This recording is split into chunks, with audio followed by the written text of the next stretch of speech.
Hey yo, what up? What up? It's Lamech with Salah Sports TV back at you with another one. Very melancholy one, right? Kind of a sad one today. As we know, we got news that Alycia, Baumgardner, pissed hot, right? Or allegedly, popped hot on a little test, right? And it's found that she had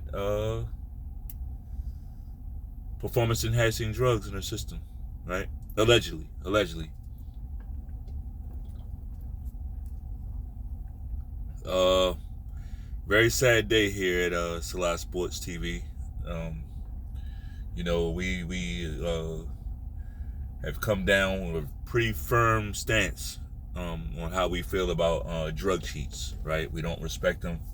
Um, we don't look past them. We don't say, well, hey, it's no big deal because everybody's doing it. No, we take it very serious because we take the lives of these fighters very serious. Like, I don't know if we realize, like, we're actually, this is a multi-million-dollar, billion-dollar industry that's built off of guys putting their lives on the line through fighting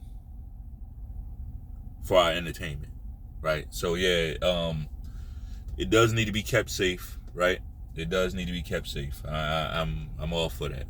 So I can't come down super hard on one end, right? And then as soon as Alycia Baumgardner gets caught doing some dumb shit, now I'm gonna no, we don't do that simp shit over here, right? That's what's part of that's one of the big problems in the world right now. Men are not holding these women accountable. We know she's beautiful, right? We know all of that shit. That's fine and dandy, all that. But hey, this world runs off of fucking rules, and we gotten away from that for too long. Now, I still I'm not the judge and jury, so there's an investigation that needs to take place first before we can slam the gavel down on Alycia Baumgardner. But I'll say this: it don't look good. It don't look good. Out of all the athletes that I've ever heard or seen accused of this,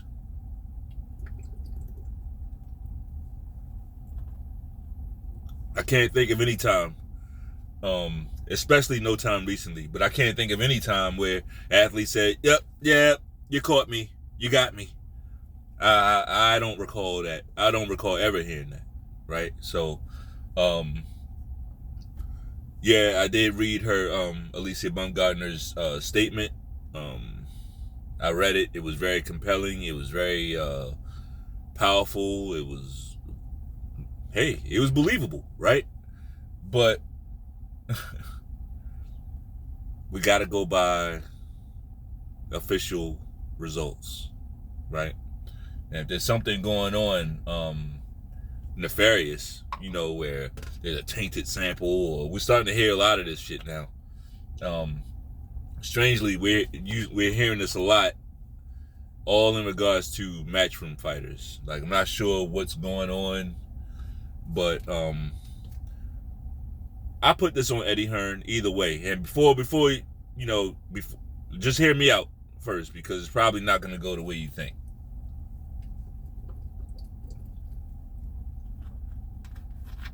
Ever since this news has been coming out with Dillian White and now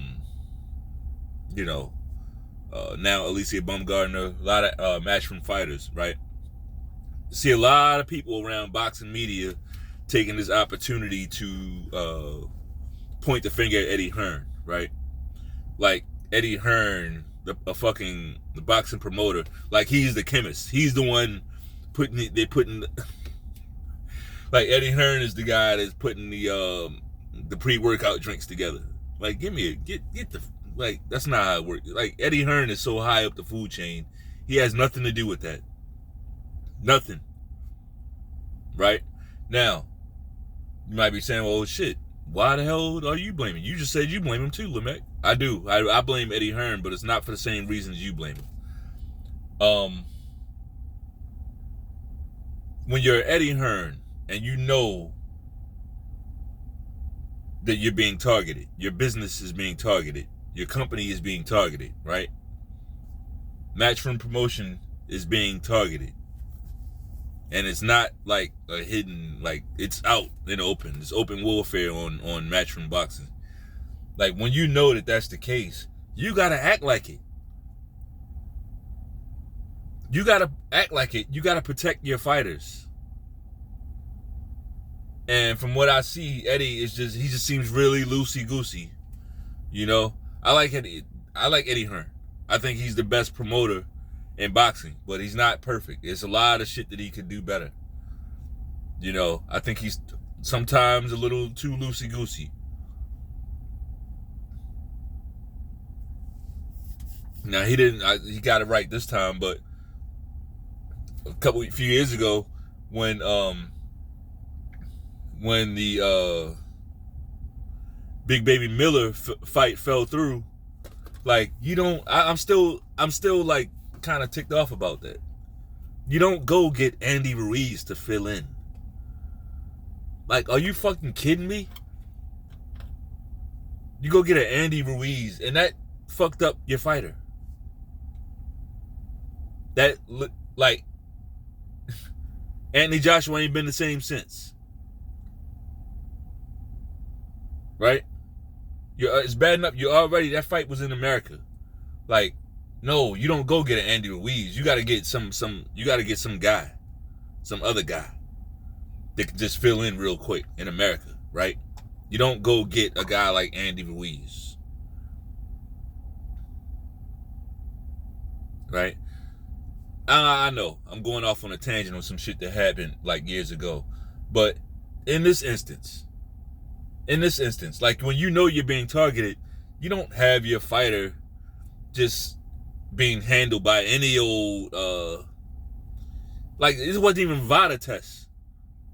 This wasn't VADA, it wasn't WADA, it wasn't any of the drug testing bodies that we know about, right?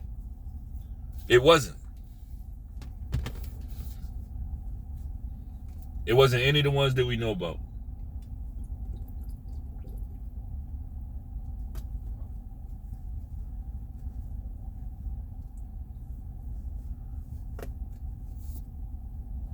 Hang on a second.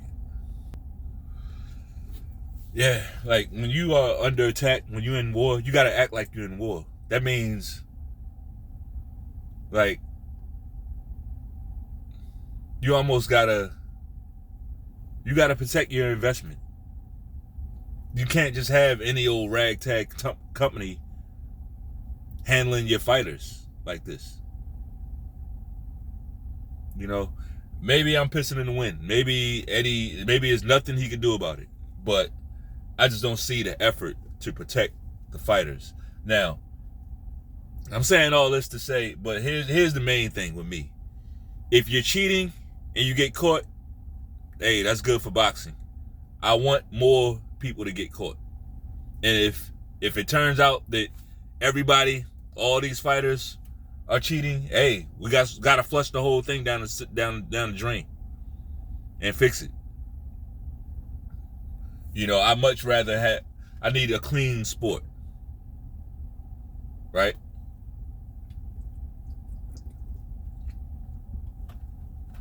One thing I'm not going to do, and I see a lot of other channels doing it, I get it. Like, it's Alycia Baumgardner, right? I get it. But I'm not going to do it.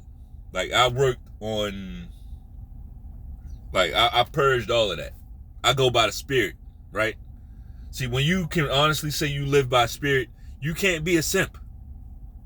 You can't be a simp and live by spirit, right? When you living by spirit, when you living according to the Most High, like,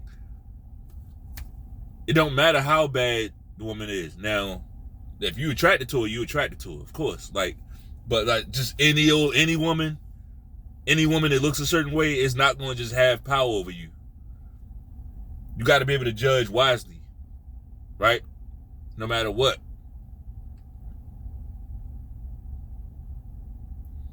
You got to be able to judge wise no matter what. So, hey man, I hope that what's being reported isn't true about Alycia Baumgardner, but honestly, like, we're gonna need some clarification on this, right? We're gonna need some clarification on this. It's unfortunate. She has a lot of haters, a lot of people, a lot of women who definitely were praying for her downfall, and it seems like now they have something to kind of aim at, right? So it's unfortunate, but the sport does need to be clean. So I'm just gonna stand by and see what happens. Hang on. Yeah. So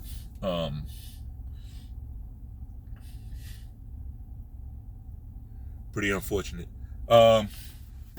Another thing that we're gonna talk about is the Canelo fight. Canelo and Jermell Charlo. I see Canelo bitching and crying. People asking him about fighting Crawford. I'm not really a fan of the fight. I think the weight difference is too great. I heard what Crawford said about he would fight him at 158. Honestly, I think 158 would hurt Canelo too much. Right? Crawford wouldn't be at his best at 158, and Canelo definitely wouldn't be at his best. Like, when we get fights like that, I don't think we're getting either one of the guys' best. Right? We're seeing two fighters stretching their bodies to the absolute limit, which can't bring out their best, right? So, yeah, I'm not really a fan of it, but it's Canelo, so I did notice what he said, and he's, he has kind of a whiny persona, honestly. Canelo does have a whiny persona. It has this thing, well, if I fight him, then they're gonna cry.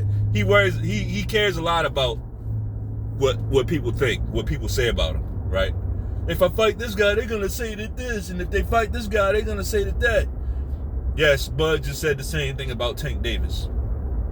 But Bud doesn't have a track record of excusing his way out of fights. Usually, even with Tank, he said, all right, I'll fight him. Because at the end of the day, Bud is a fighter. Like, he at the end of the day, he's not gonna figure out a way out of the fight. At the end of the day, he's gonna figure out a way to get the fight done. It's just like with Tank. It's like, man, that motherfucker's small, but shit, I'll stick around for him. Like, it's a payday. Why would he not? And for Canelo, it's like, yeah, that's a payday. Like, I would fight him if he want to come down to 158, I'll fight him. Like, he's always leaving a path open to the fight. You get that? Whereas other guys are wiggling and squirming their way out of fights. It's a big fucking difference. It's a big fucking difference. But yeah, man, I saw that shit.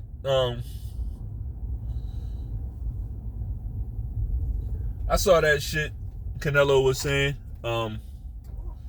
Yeah, if I fight this guy, then they're gonna bitch about that, and they fight that. That's not true, though. Canelo and Canelo cocksuckers, it's not true at all. Like, when's the last time Canelo actually fought somebody that we want him to fight? That the public's been asking for him to fight? I get it. He did a bunch of fights, and they sold it to us as chasing greatness. I get it. That's fine. But how many fights have we asked for? Has he delivered on? I mean, to my estimation, the last fight that we actually asked him to fight, and he did it, was the Triple G rematch. That was the last one that I can remember. Now, correct me in the comments. Drop it in the comments section. Did we ask him to fight Triple G the third time? Tell the truth. Did we ask him to fight Bivol?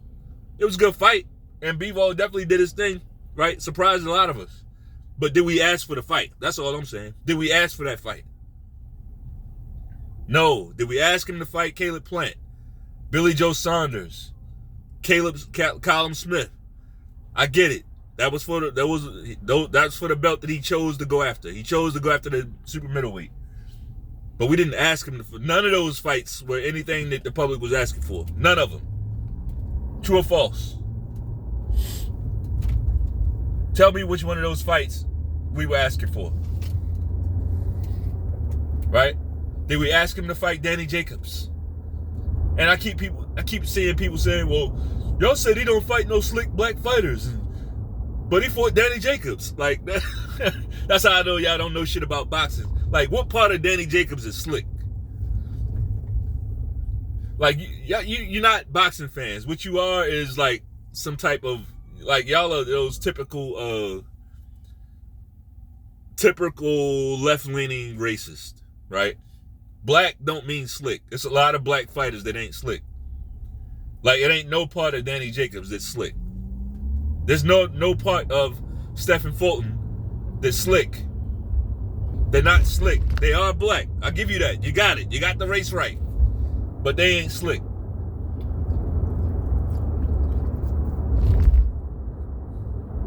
Like, slick ain't a part of the black race. It's a fighting style. That's why you have plenty of slick white fighters. There's a few slick Mexican fighters, right? A few. There's some slick Eastern European fighters. This slickness is a style. Has nothing to do with the race. Like, some of the shit that y'all be saying is like very, it's like, how do you still think this way in 2023? Y'all are stupid, a lot of you motherfuckers. So no, he fought Danny Jacobs, but so the fuck what? No, nobody asked him to fight Danny Jacobs. And then you fought Danny Jacobs, but you put all this weight shit on him. You put a hydration clause on that dude when you clearly didn't need it. I already know what you cocksuckers. He didn't abide by the hydration clause. Right, he didn't abide by it. So why did you have to do that? What was the point in doing it? Right? You went out there and still beat that guy. So why did you feel the need to put a hydration clause on? Huh? Did we ask him to fight Kovalev?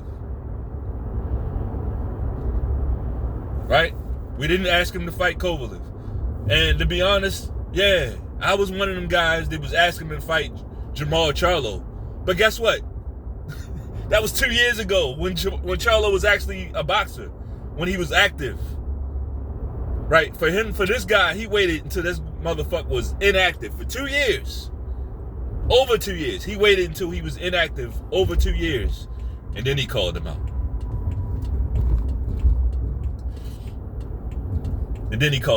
Of course, Jamal Charlo, being the sucker that he is,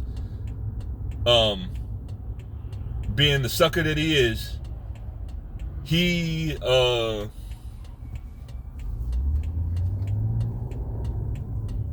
backed out of the fight, right? He backs out of the fight.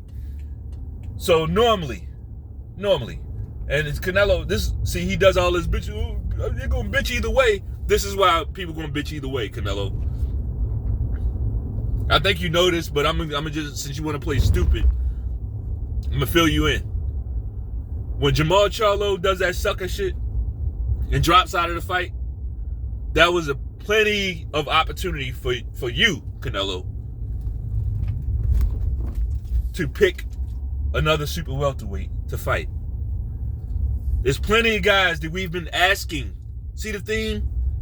The theme here is we've been asking for you to fight these motherfuckers. We've been asking for you to fight David Benavidez. We've been asking for you to fight Demetrius Andrade. Right? And yeah, we've been asking for you to fight Jamal Charlo when he was active. He ain't been active. Nobody's been asking you to fight Jamal Charlo. Right? Nobody's been asking for that.